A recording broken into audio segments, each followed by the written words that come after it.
Narito ang mga headline news. Nagpapasalamat tayo sa Panginoon sa natapos na 28th World Mission Convention noong April 23 hanggang 25 na ginanap sa Seoul, South Korea. Nalalapit na ang Second Philippine Children Remnant Conference na gaganapin sa ating simbahan.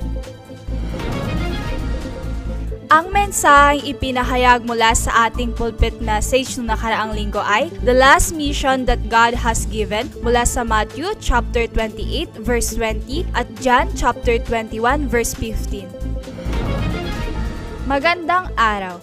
Narito ang OMC News. Nagpapasalamat tayo sa Panginoon sa natapos na 28th World Mission Convention noong April 23 hanggang 25 na ginanap sa Dopyeong RUTC at Emmanuel Seoul Church sa South Korea. Na dinaluhan nila Senior Pastor Choi, Pastor Kim, Pastor Delia at iba pang mga disipulo at missionary mula sa iba't ibang panig ng bansa. Ang 28th World Mission Convention para sa taong ito ay may temang The Prepare Global Turning Point mula sa Acts chapter 11 verse 9 na kung saan ipinahayag ni Reverend Ryu Kwang-soo ang tatlong lecture. Ang unang lecture ay Mission Disciples 24 mula sa Acts chapter 11 verse 19. Ang pangalawang lectures ay Field Disciples 25. At ang huling lecture ay Eternal Disciple mula sa Rome, chapter 16, verse 25 to 27. Noong April 25, si Pastor Delia ng Philippine One Light Mission Church ay ipinadala bilang Philippine Missionary ng 28th World Mission Convention. Si Pastor Delia ay graduate sa Philippine Remnant Theological Seminary at na-ordain bilang Reverend Pastor, na naging unang Pilipino na ipinadala bilang Philippine Missionary ng Korea sa Pilipinas. Siya ngayon ay kasalukuyang Senior Pastor sa Southeast Asia Mission Center Church sa Clark. Pagkatapos ng World Mission Convention ay bumisita sila Senior Pastor Choi at Pastor Kim sa hometown ni Senior Pastor Choi at ng kanyang mga magulang. Gayon din na bumisita at nagbigay sila ng pagsamba sa mga sending at supporting churches sa Korea para mag-report at magbigay ng mensahe mula sa Philippine One Light Mission Church. Nagpapasalamat tayo sa Panginoon sa paggabay at sa panalangin ng mga church officer at members sa natapos ng World Mission Convention sa taong ito.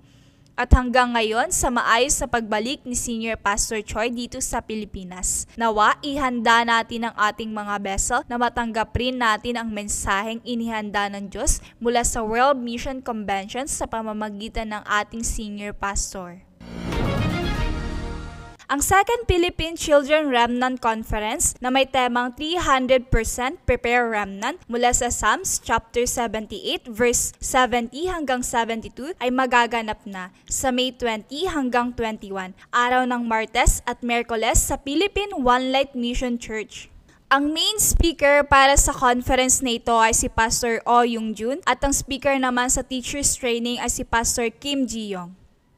Para sa registration fee, ang mga teachers ay 1,000 pesos. Sa mga prospective teachers tulad ng mga high school, college at assistant teachers ay 700 pesos. At para sa mga remnant leader naman ay 500 pesos.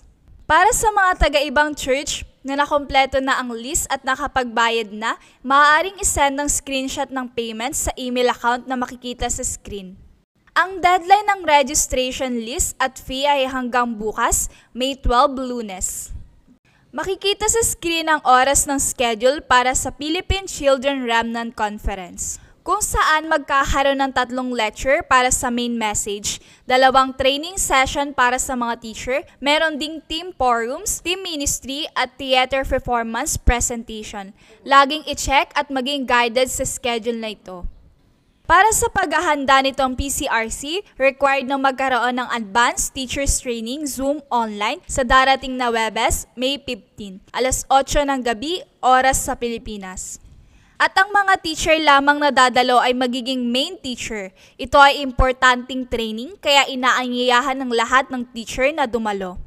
Required na magkaroon ng team formation chart para sa mga main teacher, assistant teacher at children leader sa mga dadalong simbahan. Halimbawa nito, pangalan ng church, main teacher, assistant teacher, remnant na lalaki, remnant na babae, at forum location. Kaya ang team formation at designated place ng mga team ay i-announce sa araw ng online teachers training. Ang nilalaman ng online teachers training ay una, ang core message ng 3 lecture na ibibigay sa PCRC. Pangalawa, ang children leader na rason para sa Mission Home Ministry. At ang huli ay ang mga role ng main teacher at assistant teacher. Patuloy nating ipanalangin ang nalalapit na 2nd Philippine Children Remnant Conference.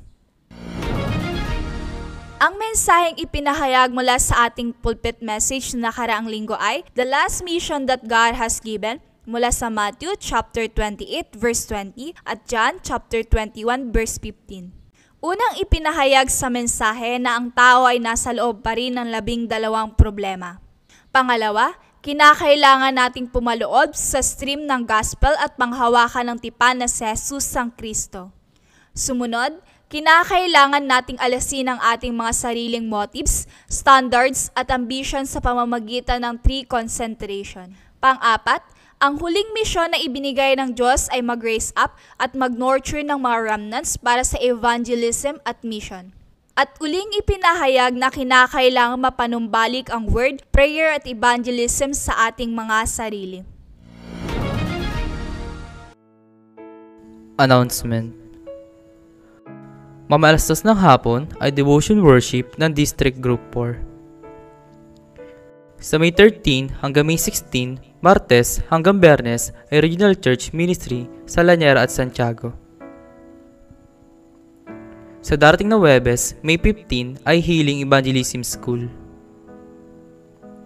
Sa May 20 hanggang May 21, Martes hanggang Miyerkules ay 2nd Philippine Children Remnant Conference sa ating simbahan. Sa May 22 hanggang May 25, Huwebes hanggang Linggo ay Summer Vacation Bible School. Sa May 25 hanggang May 31 ay Mindanao Evangelism Camp. Nawa, sa linggong ito ay tunay na panghawakan mo ang mensahe ng muling misyon na ibinigay ng Diyos.